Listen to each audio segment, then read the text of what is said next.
तूं वं वेही आव अंगण आधोतन जे जोश ॾिनाऊं जीअ खे लिकाए लोकाव ॾोथ न कंहिं ॾुखाव सुम्ही सुख न माणियो। हवालो शाह जो रिसालो सुर खाहोड़ी दास्तान पहिरियों बैत ॿारहों।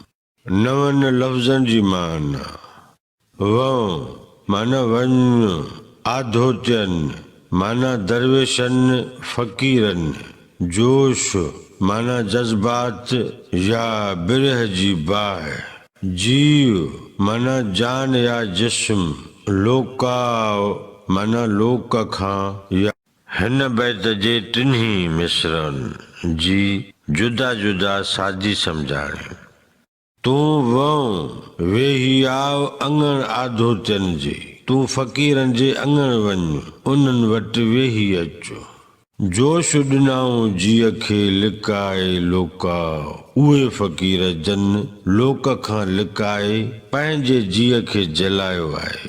ॾोथ न कंहिं ॾुखाव सुम्ही सुख न माणियो, ॾोथ न कंहिं ॾुख सबबा सुम्ही सुख न कयो आहे।